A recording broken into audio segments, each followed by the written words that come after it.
if you know how to ABC 1, 2, 3 XYZ. Mm-hmm. Well, and that's why I asked you earlier if wearing all those hats makes you better in the fields that you prefer to be in, because I don't like to edit. And I'll tell everyone right away, I hate this process. I want to write it, I want to create it, and then I want to hand the puzzle pieces off to someone else and let them turn it into the art that we release. Mhm. And it doesn't always work that way.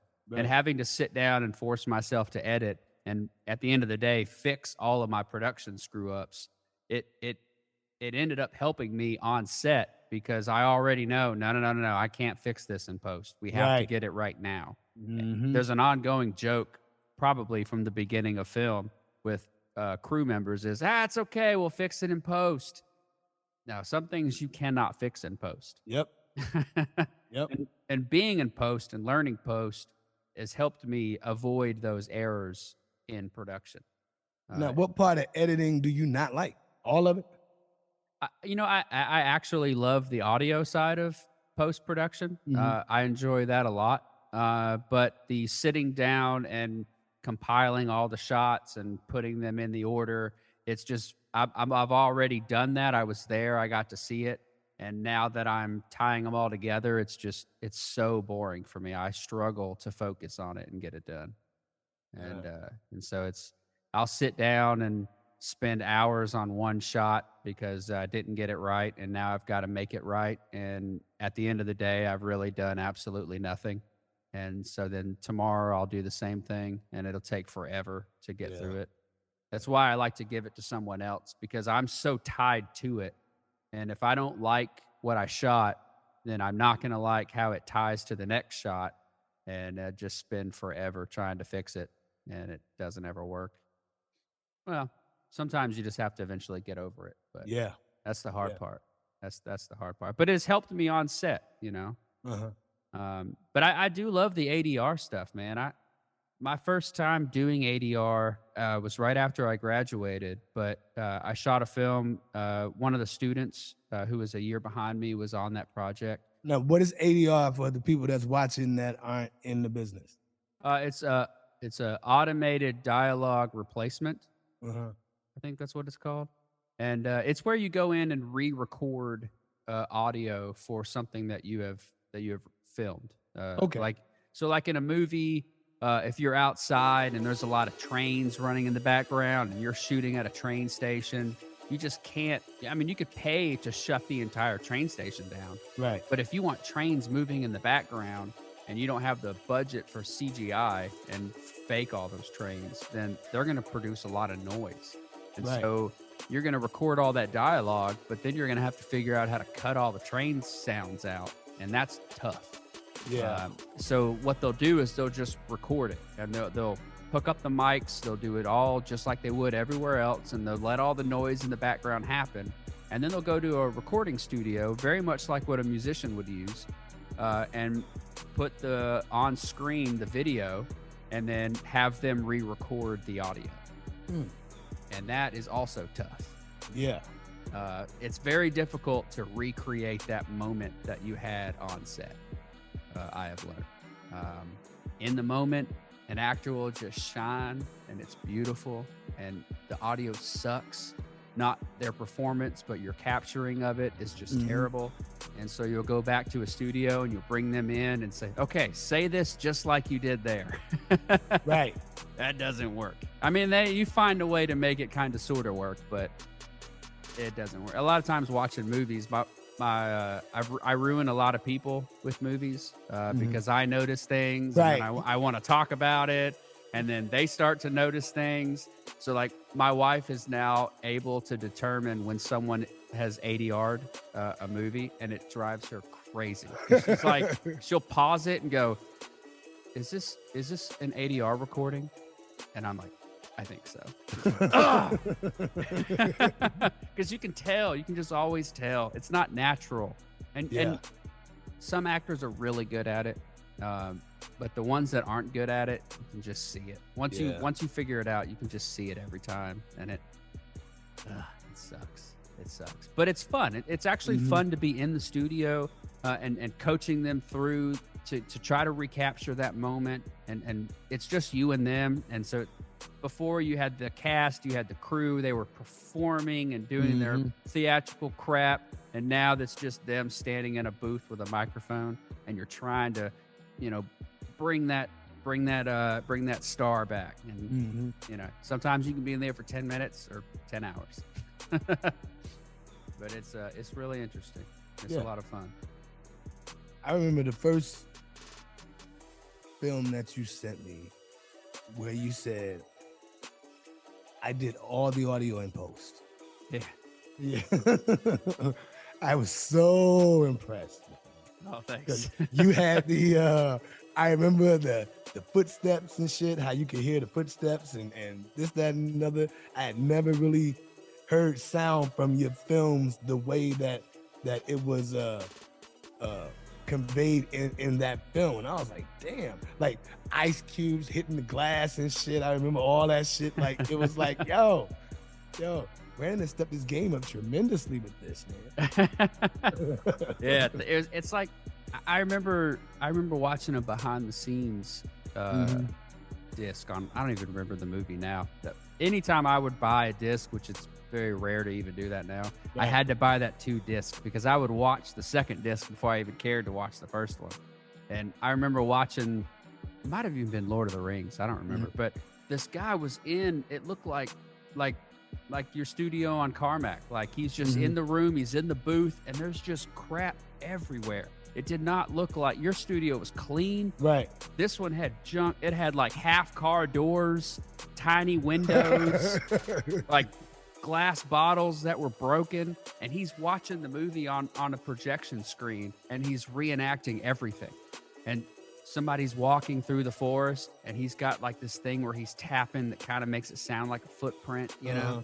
And oh, it was like sword fights when the swords would hit. He's in there and he's shing, Really? shing, and it was awesome. And Yeah.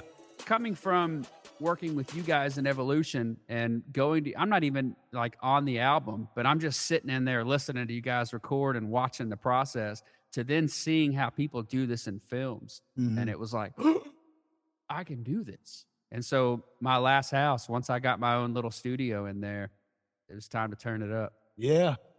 And turn it up, you did. I think you stepped your game up 20 times when that happened.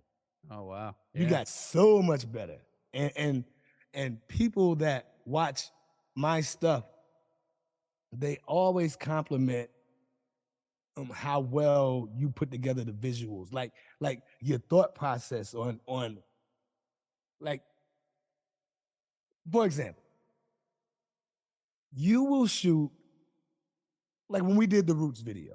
When we did the Roots video, how you shot where Luke was getting in the truck on one side, and then once he got in the truck, you flip the angle from him getting in the truck on one side to the other side where he's closing the door. Like people pay attention to that type of stuff.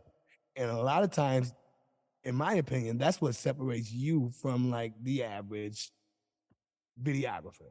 You know what I mean? Is that your attention to detail is just crazy with that.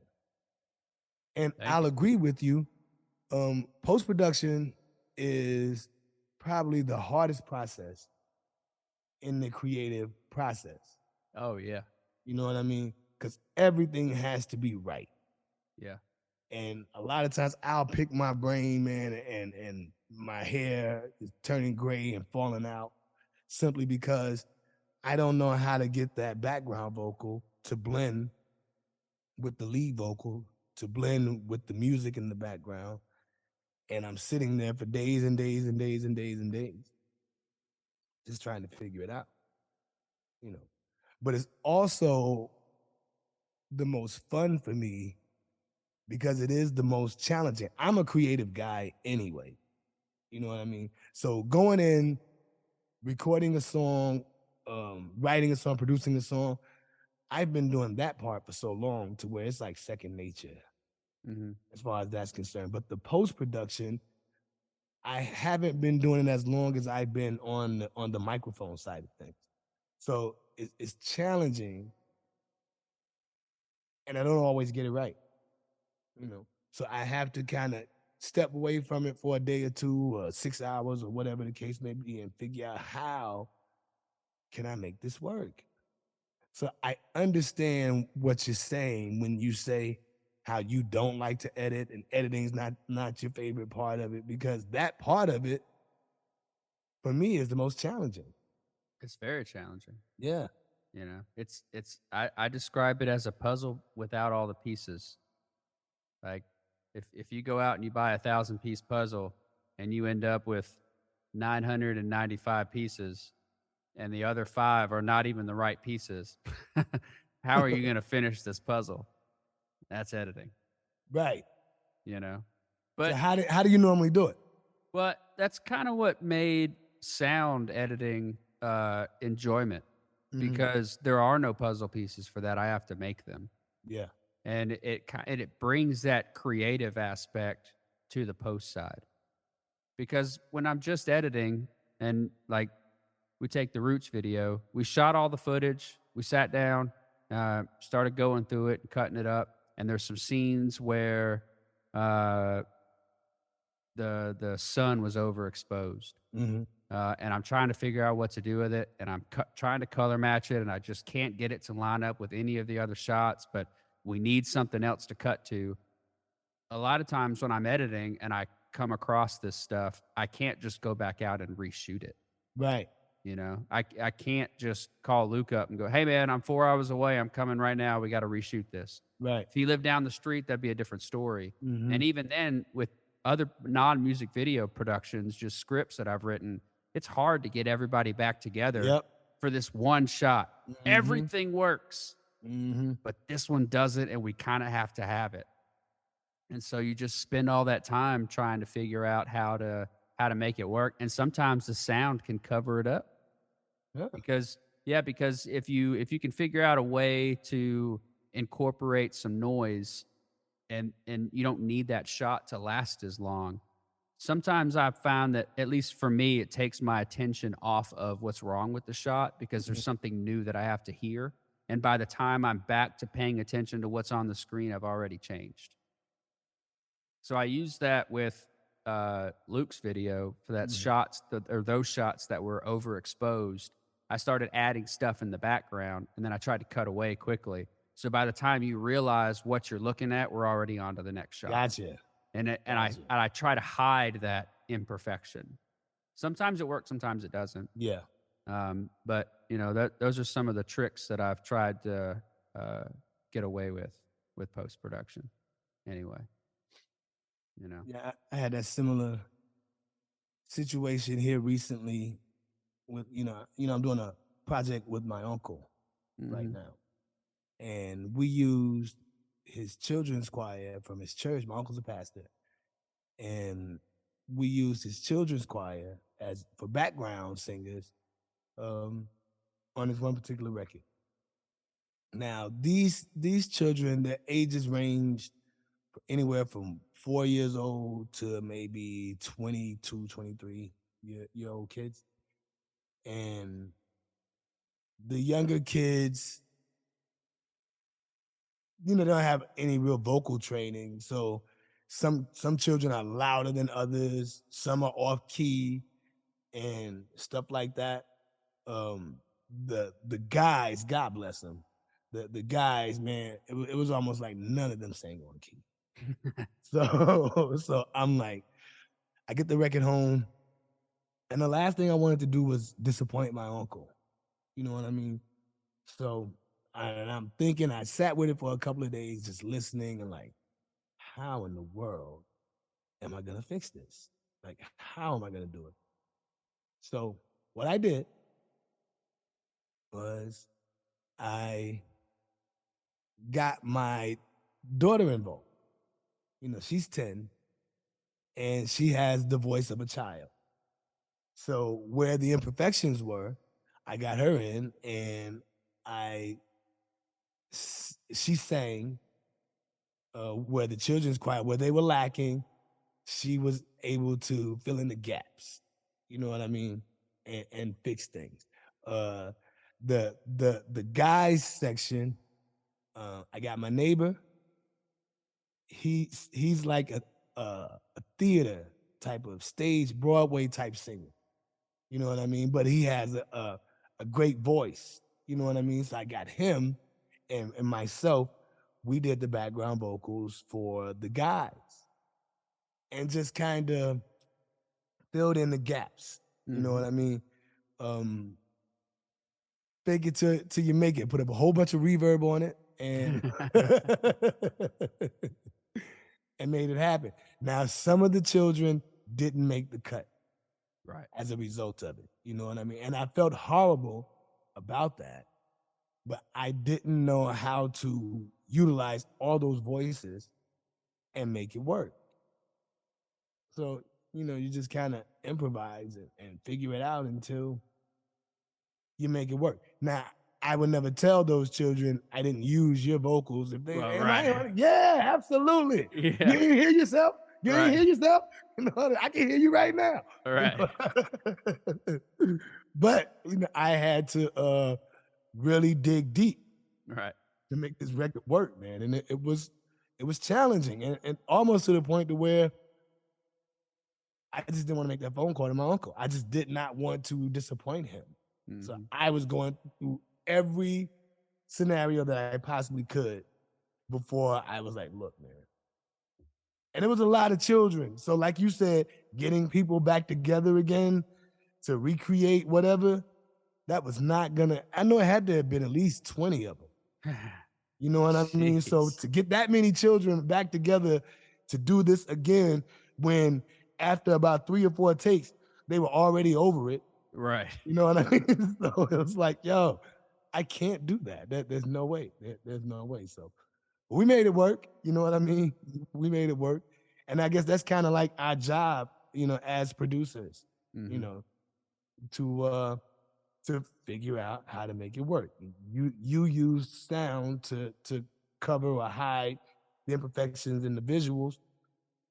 I use my daughter to make that happen. So in the end, it all worked out. Well, lucky for you though, your daughter is an Anderson. Right. That's just like a natural thing going Right. on there. Right. I'm just glad she wanted to do it. Because if she didn't, I'd have been like, had her, she'd have been like one of those other 20 children that I already had. Right. She wanted to do it. And it took us about a week to even just sit down in front of the equipment to even make it happen. And every day she was like, are we going to do it today? Are we going to do it today? Is today today? Is today today? So she stayed intrigued with it the whole time until she got behind that microphone, So I appreciate her just the willingness to want to just stick it out with me to make it happen. Yeah. So, Got but we another figured it EP out, coming. man. Nah. She wants to be a cop, so she says. So. All right. So, I'm pushing her in that direction. That's funny. Hell yeah. So what about like musicians that It's a peanut butter magic show.